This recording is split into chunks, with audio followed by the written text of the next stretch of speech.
Kembali lagi di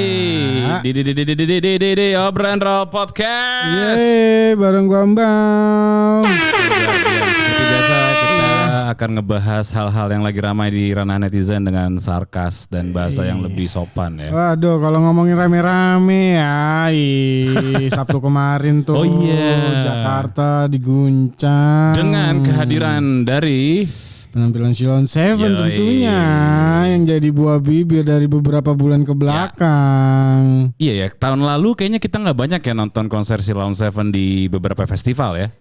Iya bang, benar. Karena mungkin jadwalnya ya sibuk atau mungkin ya masih settle up baru pandemi udah selesai gitu kan. Iya. Online juga kayaknya nggak pernah ya. Iya, cuman akhirnya kemarin tuh di Jakarta diobati rindu kita dengan lagu-lagu Sheila on 7 di konser Tunggu Aku di Jakarta. Yoi. Selamat ya untuk Antara Suara ya. Itu promotornya ya bang. Yoi. Ya. Menang banyak ya. Iya. Terus sih. Sapi juga lah ya. Iya, harganya berapa sih itu? Iya lumayan lah ya. Tapi worth it. Aduh, iyalah. Secara gitu ya, festival udah berjalan beberapa bulan ini ya. 6 bulan ada kali ya bang ya secara COVID pandemik ini nih. Setelah 6 bulan lah ya. Pandemik ya, setelah pandemik stabilnya lah ya. Stabilnya 6 bulan ini dan belum ada satupun konser atau musik festival yang line up-nya ada Sheila on 7. Mungkin ada tapi di luar kota kali ya. Iya di Jakarta, maksudnya di Jakarta, di Jakarta kan Tunggu Aku di Jakarta kemarin ya.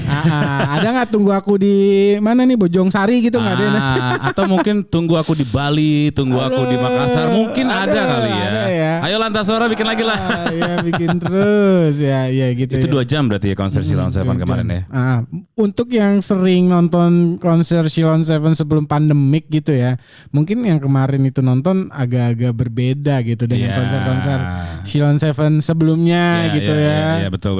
Bisa dibilang seperti itu sih pengalamannya, kayak mungkin karena kurang lebih 3 tahun ini ya kita nggak bisa nonton Sheila on 7 jadi dikasih kangen lah yang terobati gitu ya. Kangen terobati di yang pasti jelas lagu-lagu Sheila on 7 kalau yang gua kena banget di gua tuh Dance ya. Dan karena itu hit single pertamanya ya. Ya, single kedua dari album pertama. Betul. Terus yang video klipnya lampu-lampu gitu bang ya. Itu kan visual lampu-lampu tuh kemarin tuh. Iya kan. Jadi akhirnya serangan langsung kita akan menjadi Sheila Gang pada waktunya. Tuh baju dia Heart baju gue baju gue apa sih nih? Iya. Pokoknya baju gue band black metal tetap aja Sheila on 7 lah ya. Tapi jangan ditanya ya 3 lagu. Oh iya. Heart Pure Red ya kan, black metal ya kan, doom metal. Tetap aja dengerin Sheila on 7. Iya ya. Kan kita beli baju karena memang kita suka bandnya. Suka bandnya ya. Desainnya juga oke lah ya. Tapi jangan ditanya 3 lagu band Nora ya itu kayaknya udah lah ya. Yang penting original ya bang ya. Iya, kayak gitu biasanya nanya gitu kayaknya tuh baru masuk skena. Atau buat konten aja. Atau buat kayak ngeceng-ngecengin gitu kan. Ya, tapi jangan lah. Biasanya ini ya tipikal senior menyebalkan di kampus, di sekolah, tipikal begitu tuh biasanya. Aduh, gitulah ya. Tapi ngomongin Sheila on 7, gue itu waktu SMP ya berarti SD SMP lah. Gue tuh beli album pertama Sheila on 7 tuh SD kelas 6. Album pertama Sheila. Itu begitu gue nonton Sheila on 7 lagi tuh jadi flashback kayak nemenin gue berangkat sekolah. Iya. Ya maksudnya waktu itu di zaman-zaman Walkman atau mungkin di mobil radio gitu kan. Betul. Terus pulang sekolah juga. Jadi Sheila on 7 tuh bisa ngebawa kita moodnya jadi lebih baik gitu. Iya. Kadang ceria gitu kan, kayak lagu kita kan ceria tuh. Di saat kita bersama, terus habis itu dan mellow. Habis itu gue lupa lagi itu apa lagi tuh. Oh ini apa namanya Jap ya? Jap. Kencang lagi ya kan. Sampai akhirnya di track terakhir Perhatikan Rani. Gitu. Turun lagi moodnya jadi kadang sedih, kadang senang, senang. Iya. Jadi bisa yang nemenin lagu-lagu itu nemenin perjalanan kita lah. Perjalanan ya. Iya. Mungkin kalau gue Sheila on 7 karena SD juga sih ya sama. Ketahuan umurnya. Iya. Tapi kalau gue karena kakak abang gue ya. Oh dengerin Sheila on 7 ya. Iya, jadi kan mereka yang koleksi kasetnya dulu, poster gitu-gitu ya. Ya gue dengerin aja dia kan dulu zaman tip deck ya bang ya. Iya tap ya yang puter-puter gitu, dicepetin, kurangin. Pakai pensil biasanya. Ya kan. Ya jadi setiap hari ya dengerin ya itu Silon Seven, Dewa 19 ya Dewa kan. 19, Ahmad Band ya. Ahmad Band. Terus apa sih era-eranya Silon Seven tuh Gigi ya Terus itulah ya zaman SD gua 90-an ya. Art pop itu ya dari abang-abang kakak gua gitu. Sila tuh termasuk yang berarti gue SD tuh 98-an sih. Kalau nggak salah inget gue 9798 gue baru beli kasetnya tuh SD. Era-era reformasi lah ya. Iya, benar. Munculnya di Jakarta di radio-radio besar gitu. Kayak gue inget tuh nggak lama beli album Silon Seven, gue tuh pas sekolah disuruh pulang cepat karena ada kerusuhan. Nah itu benar. Tapi di era itu gue beli kaset tuh harganya cuma berapa ya? 15.000 apa 12.000 dulu ya? Apa? Belum sampai bang. Nggak sampai 20.000 pokoknya. Iya. Aset lokal ya. 9.000 kayaknya ya. 9.000-an ya? Iya. Enggak dong, gue udah beli 12.000-an waktu itu Silon Seven. 12.000 12.000-an, belum 20.000 ya? Belum. Iya. Terus apalagi Silon Seven dengan vokalisnya Pak Duta kan? Pasti ada di tengah-tengah ada wow. Iya. Kayak Chan gitu ya. Kalau anak hardcore pasti paham tuh ya wow. Tapi kalau Silon Seven kan lebih yang wow-nya tuh apa dengan nada gitu ya.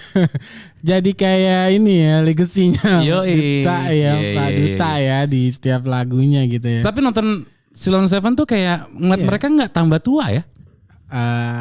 Ya Mas Dutanya doang, Eros juga ya. Iya maksud gue muda. Kayak kita ngelihatnya Silon Seven ya udah gitu-gitu aja, mukanya nggak berubah gitu. Paling Mas Adam agak gondrong, agak gemuk ya Mas Adam ya. Ya kalau dilihat video klipnya Mas Adam yang paling. Iya, orang gede ya badannya kan. Kemarin gondrong ya beliau gondrong. Kalau ngeliat Om Duta, Om Eros, gitu-gitu aja ya. Mukanya gitu kayak akhirnya kan gini. Kebiasaan kita nonton konser Silon Seven kemarin atau konser band apapun. Akhirnya mungkin di rumah, di jalan atau besoknya kita akan puterin di platform digital. Atau mungkin nonton flashback lagi YouTube mereka dulu. Iya mukanya sama ya gitu. Iya. Tapi generasi kita bisa dibilang generasi yang kurang beruntung kali Bang ya dengerin Silon Seven. Karena kita dengerinnya secara karyanya aja gitu. Iya sih. Nggak live gitu yang dengan euforia live gitu kan. Ya, tapi jujur sih ya. Lu udah pernah nonton belum Silon Seven? Ya pasti udah dong. Enggak, sebelumnya pas lagi album 1, 2, 3. Oh awal-awal belum. Ya kan? Masih SD kan. Iya kan. Cuman iya sih gue dengerin Silon Seven di album Perfect. Keren gitu. Tapi pas live lebih anjir keren banget. Iya kan. Gitu. Maksudnya kalau generasi sekarang kan dia dengerin bisa Silon Seven semua album tapi bisa nonton live-nya. Iya. Lebih enak sih. Yang nggak kita dapetin dulu. Benar. Mungkin kalau konsernya ada, cuma kan terbatas gitu. Kalau dulu kan zamannya tur-tur gitu ya Bang ya, band-bandnya. Iya. Jadi nggak bisa yang di Jakarta tuh banyak konser tuh mungkin bisa hitung jari bisa kali hitung jari kan sebulan itu promotor juga belum banyak ya kan masih di festival juga nggak banyak sih waktu itu. Nggak banyak. Gigs banyak. Gigs ya kalau dulu gigs lah ya. Pensi lah. Pensi apa festival-festival yang kayak sekarang gitu kayaknya belum ada kan zaman kita kan. Benar. Tapi gitu ya uniknya Silon Seven menurut gue ya. Mau lu gimbal reggae ya kan. Kayak lo hard metal, gue pure red, black metal. Silon Seven nyambung. Iya. Mau genre lo apapun ya, mau lo IDM, mau lo hardcore, dengerin Silon Seven minimal nyanyi. Walaupun kadang-kadang ada yang, gue kan anak metal, sedakap tapi ngangguk-ngangguk, nangis juga. Karena kita akan sila geng pada waktunya ya, pokoknya gitu aja ya. Gue gak malu sih ngakuin gue sila geng, gue gak malu sih. Iya, itu mengutip juga Farid Sefi Festivalis ya. Oh iya, Om Farid. Ketika waktu itu kita bikin event kan, iya kan, dia kan coverin satu lagu. Oh iya, benar Om Farid sama-sama dari Jogja ya, Festivalis ya. Iya kan, waktu di Rock Friday kan. Bintaro ya waktu itu ya. Iya. Carburetor Spring waktu itu ya. Carburetor Spring Festivalis lu bawain lagu Silon Seven dulu. Itu yang rock ya. Iya. Om Farid, Stevie Festivalis aja bawain lagu Silon Seven gitu. Waktu itu iya. Jadi memang lagunya apa ya? Magicnya Silon Seven tuh menurut gue dari karya-karya mereka sih. Ya tadi kan lu bisa diajak loncat-loncatan, lu bisa diajak mellow banget, lu bisa ya pokoknya singlong lah. Lu mungkin dengan lagu Silon Seven dari mungkin mereka konser 10 lagu minimal nyanyi. Ya. Minimal atau kayak keinget. Tapi kita ngomongin kayak anak-anak SMA sekarang. Mereka kedapatan gak ya Silon Seven gitu loh. Apalagi 2 tahun kemarin COVID kan. Iya. Kedapatan gak mereka tuh kayak tahu Silon Seven the biggest band gitu. Salah satu band besar di Indonesia gitu. Apakah mereka ingat apa enggak ya? Gue gak tahu sih. Kalau gue sih selalu ingat lah. Iya kalau kita pasti ingat. Kita pasti ingat. Apalagi maksudnya kalau anak-anak SMA Ya kan lagu Silent Seven juga ada di digital platform bang, ya kan. Maksudnya tapi maksud gue takutnya 2 tahun COVID ini mereka lupa gitu loh. Mungkin gini ya, kalau bisa dibilang maksudnya kita bisa ngalamin ketika era surutnya Silent Seven ya kan, pernah. Tahun berapa berarti itu ya? Ya ketika album kedua, ketiga ya? Enggak lah. Ketiga berarti ya? Yang 2007 2007. Iya, kan? Gue ngampus tuh berarti tuh. Itu kayak udah misling gitu ya kan sama Silent Seven kan. Kayak mana nih band gitu. Iya kayak kita gempuran band-band indie kan dulu kan. Iya band indie, band Melayu ya. Itu kan sempat ya udah Silent Seven cuman sekedarnya aja kan, nggak jadi top topik lah, ya kan? Nggak di top main lah ya. Top gitu main, ya. Bener kan? Tapi akhirnya pas 2010 ya kita lihat beberapa panitia pensi mulai membawa Silent Seven. Ngundang lagi kan Silent Seven, terus ya kan? Dan tidak pernah gagal ada Silent Seven. Oh, itu saja. Long live Silent Seven. Panjang umur. Gue tuh salah satu orang yang nggak mau mereka bubar sih sebenarnya sih. Oh iya sih. Ya dari banyak band ya salah satunya Silent Seven, karena ya tadi ya untuk umur gue sekarang mengisi nostalgia gue waktu kecil gue. Ya dari kita dan Jap, Perhatikan Rani, semuanya sampai album-album terakhir kan yang berlayar, musim yang baik, sampai film favorit single terakhir dan itu udah berumur berapa tahun tuh film favorit tuh. Bener, ada juga mungkin hidden gem lagu-lagu mereka di album yang nggak jadi hit single tapi enak gitu loh. Oh iya. Kayak tadi kita nyanyi lagu apa tadi? Gue lupa judulnya tuh, yang pulang, tuh enak banget sih. Mam, yang bahasa Inggris ya kan. Just for my mom. Itu jarang dibawain tapi kan. Tapi hidden gem gitu loh.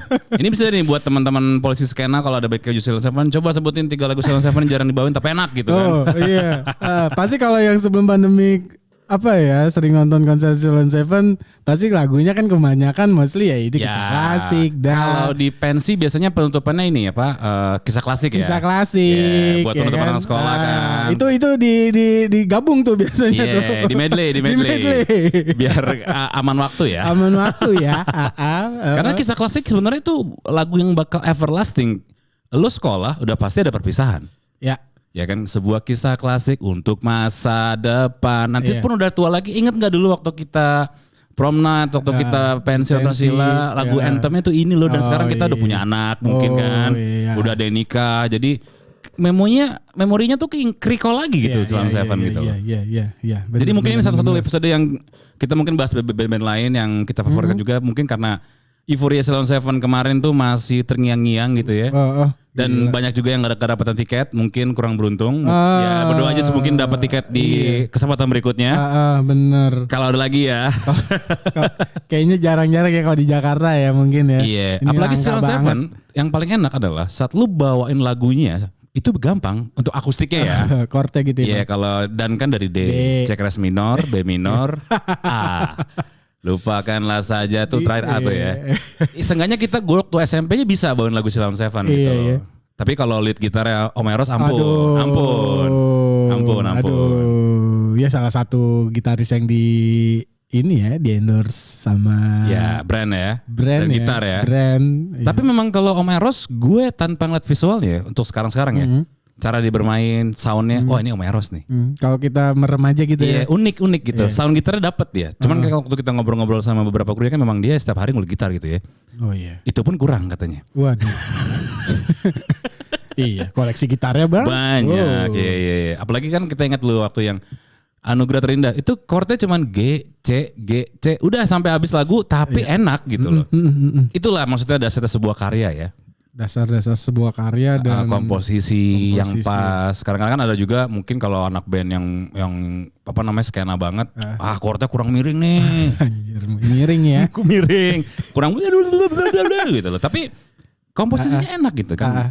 Anugerah Terindah yang pernah aku miliki G, C, udah. Iya rata-rata chordnya simple ya. Gitu ya. Chordnya pokoknya masih bisa lo mainin lah.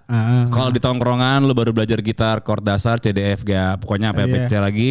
Lu bisa bawain. Bisa gitu. Bawain ya. Karena itu lagu untuk belajar main gitar ya. Zaman-zaman kita SD SMP. Jujur kalau Silent Seven gue masih bisa bawain ya. Iya. Kalau Dewa beberapa lagu agak susah gue. Oh benar. Memang kalau Om Ahmad Dhani itu lebih ini ya. Partiturnya mungkin lebih agak kompleks ya. Iya agak kompleks. Apalagi kalau zaman dulu kan MBS kan nih chordnya apa nih? ADD 9 apa ini ya? Mayor. Iya CMA itu 7 ini. Oh ada, Mayor begini 7, doang Mayor gitu loh. 9 gitu. Iya. Agak-agak susah gitu ya. Cuman ya sekali lagi sih, maksudnya selamat untuk Antara Suara, keren konsernya. Keren ya. Terbaik lah pokoknya. Terbaik. Ditunggu lagi ya. Tunggu aku di mana? BSD mungkin. Tunggu aku di ini. Di mana Makassar lah gitu ya, Iya. kota-kota besar BSD aja BSD ya. Kita kan di BSD. Tangsel ya. Tangsel ya. Tunggu aku di Tangsel. Sila Geng juga ya gimana kita ngomongin Sila Geng dari anak muda. Remaja gitu kan, orang tua ya Sila Geng gitu. Ya kayaknya udah multi ya generasi ya. Sama, karena lahir pada 90-an ya, kayak kita ngomongin Dewa, Noah gitu kan, band-band yang sangkatan ya. Iya. Kalau nonton mungkin di pensi aja atau di festival pun yang datang mungkin udah bawa anak gitu kan. Sampai pas kemarin konser kan Mas Duta bilang gitu kan. Fansnya ya seumuran anak saya ya. Oh iya. Karena masih rajin main di pensi sebelum pandemi sih ya. Jadi regenerasi itu ada terus. Oh iya, gitu mungkin itu salah satu kuncinya kali Bang ya. Mungkin. Mungkin ya. Coba kita sebutin ya band-band yang main di pensi ya. Silon Seven, Kaitna. Siapa lagi? Itu awal-awal Naif. Nah, Oke, sampai akhir main di SMP kata terakhir ya sebelum mereka bubar ya. TK kata Mas Win. TK malah ya oke. Kan? Terus siapa lagi? Teoca ya. Rosa.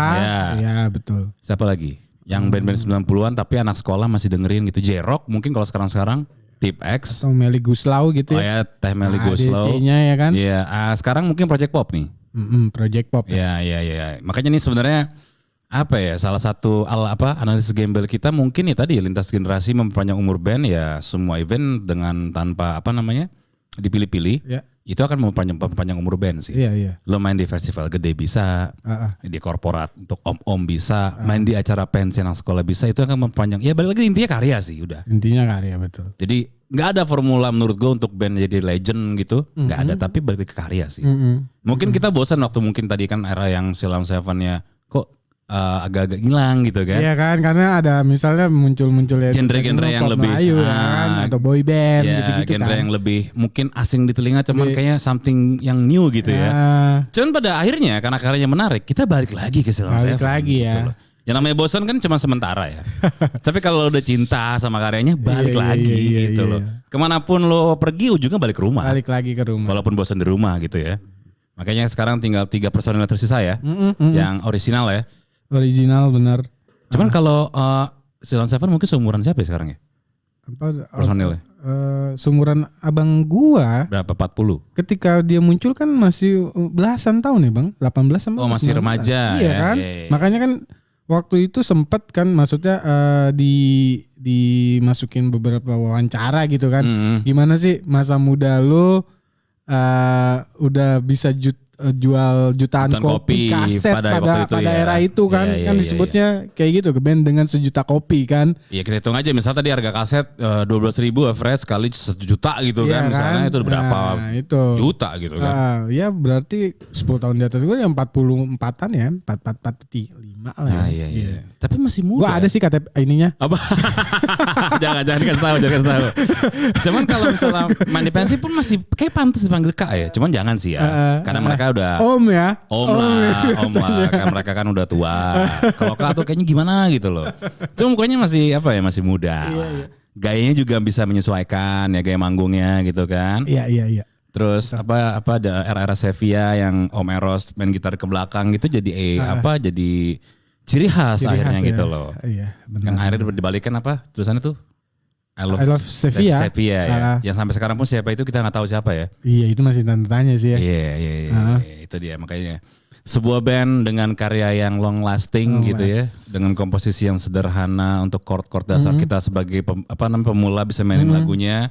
Karena baik lagi ya, lagu yang keren itu ya komposisi sih. Komposisi dan bikinnya dari hati kayaknya ya. Iya, benar. Kan katanya sih Mas Eros itu kalau ciptain lagu tuh emang ada ritual gitu. Maksudnya ada pengalaman lah.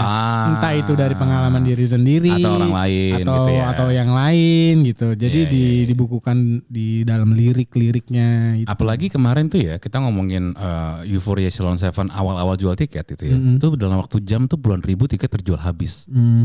menit kali bang. Menit malah ya? Iya. Oke.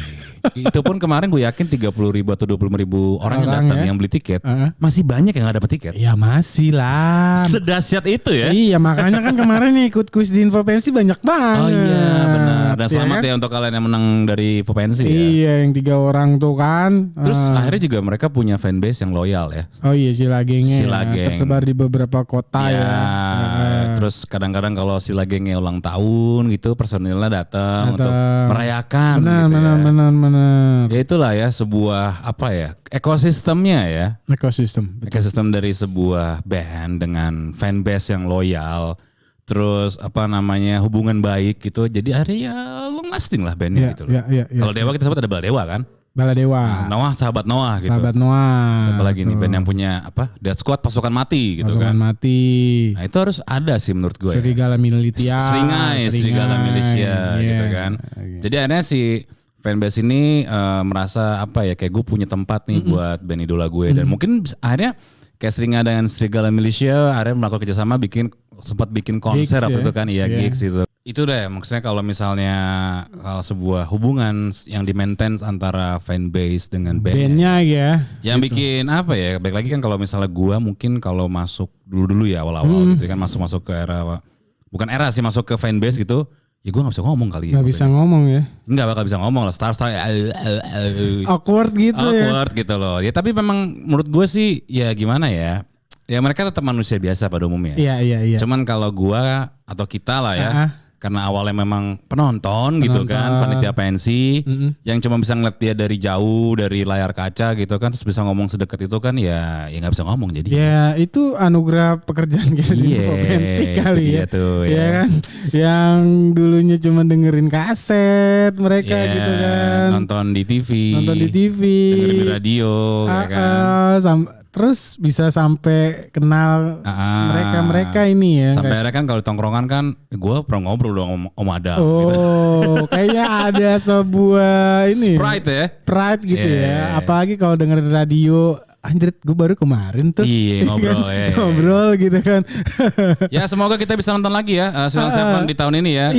Bang Ucup coba dibawa di Pestapora dong Bang Pestapora. Atau Synchronize ya kan. Atau mungkin With The Fest. Mungkin teman-teman dari Nada Promotama bisa bawa ya. Atau promotor lain yang gokil-gokil coba dibawa lagi Silon Seven ya. Karena tadi kemarin itu banyak orang yang belum dapat tiket. Apalagi pensi-pensi kali ya. Wah gue yakin nih pensi nih. Udah jadi top list ya. Aduh. Panitia pensi adik-adik kita ya. Iya nih. Aduh jadwalnya kali ya. Harus pensinya hari Selasa kali ya. Iya, atau hari Rabu ya. Oke lah, long live Silon Seven. Selamat sekali lagi untuk Antara Suara. Semoga kita bisa nonton Silon Seven lagi di kesempatan berikutnya. Sampai ketemu lagi di podcast Obrolan Roll selanjutnya. Yo, ciao.